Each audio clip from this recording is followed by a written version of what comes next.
Dependent with China, the United States doesn't want China to have cheaper access to natural resources for energy, like fossil fuels and natural gas, than the United States has. And so there's been a high interest, really, in being able to control the pricing and the flow of oil and natural gas through that region. Well, in the Caspian Sea basin, there's a lot of fossil fuel, and in Iran, a lot of natural gas. So if you can control the building and the usage of that pipeline, then you've got an edge in that area. And in the NATO gathering that happened in November 19th, it began, of 2010, the NATO countries were very excited because the Asian Development Bank finally said, yes, we'll sign the dotted line, we'll bankroll the construction of the pipeline. And so the United States would like to make sure that people don't attack that pipeline while it's under construction. So why not have bases all throughout the country and roadways connecting the bases? And that may be a major reason why the United States continues to be in Afghanistan. Thank you. First of all, thank you so much for your stories. Just hearing that, really, I've been working in the Dominican Republic and Haiti this past year. But it's irrelevant to this, but I mean, it's nice finally to hear someone else express stories of, people who are just going every day and just working through the circumstances that are, because the fact is we are over there, that, there are no preventative measures, the fact is we are involved, and how do we have that responsible leave? That's a good question. But I'm also interested in, if you could give any insight for me, I have lots of questions about narcotics trafficking and drug trafficking in general. What is the environment like? Who are buying the drugs?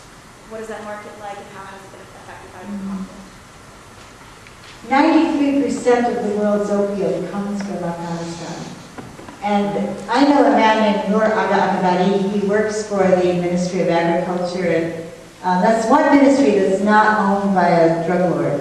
And he says that sometimes there will be a truckload of perfectly good fruit that he wants to move from point A to point B.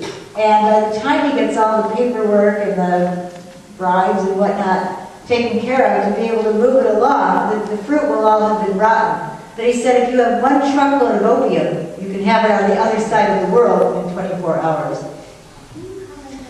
Yeah, sure. Actually, from the little knowledge that I have, the whole thing with the drug lord, the way it works is you have to look at these people. It is very economical for them, to grow these poppy seeds and have this small piece of land that if they were to grow vegetables on it, honestly, they will not be able to survive. So number one is that. Second, you have to think about it. There's a demand, there's a consumer market out there for it. So if you want to stop it, why don't you prevent the consumer market? If you look at statistics, who is the biggest purchaser? Who's buying all that drugs from Afghanistan? So that would be a way more important issue to look at first.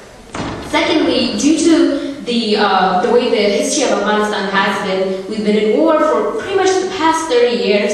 The land and the irrigation system is gone. You're not even able to produce or grow anything else other than poppies. And then lastly, I would like to say is most of the poppies that are, traded are in the hands of President Karzai's, cabinet, in the hands of President Karzai's government. So it's not like it's the common public. Yes, they might grow it, but most of the time there has been stories where if a farmer refuses to grow poppies, they're being forced by government, who are warlords overnight, that they must grow it because there's demand for them and they want that. So there are a lot of different things that plays into it. It's not just that they just want to grow poppy seeds. Trust me, it's not that they want to do that. They definitely don't want to do that. And honestly, the Afghans themselves, they understand it. There are deep cultural and religious issues tied to that. They'd rather not have that around them. They'd rather their children not be exposed to it.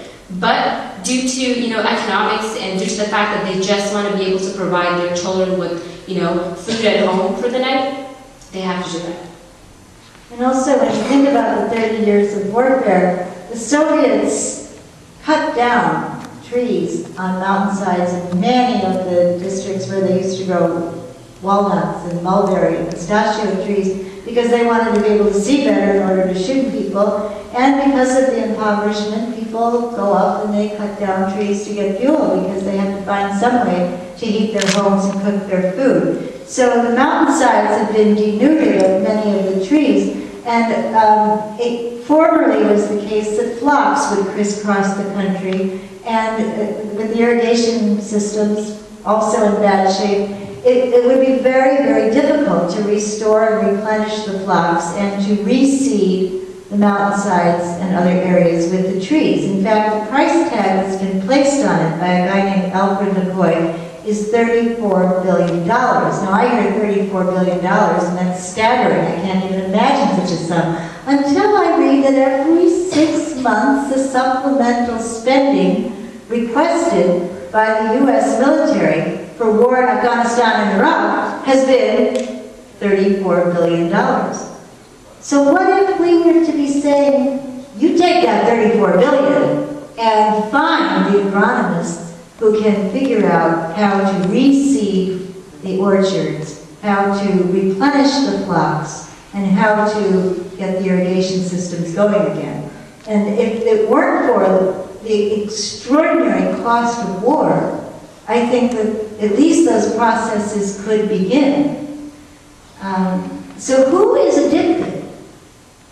I'm in a culture that's so addicted to war, so steeped in denial, that we can't even begin to imagine unhinging ourselves from our reliance on Boeing and Martin Marietta and General Electric and Raytheon and all the places that control so much of our economy that we've become a warrior culture.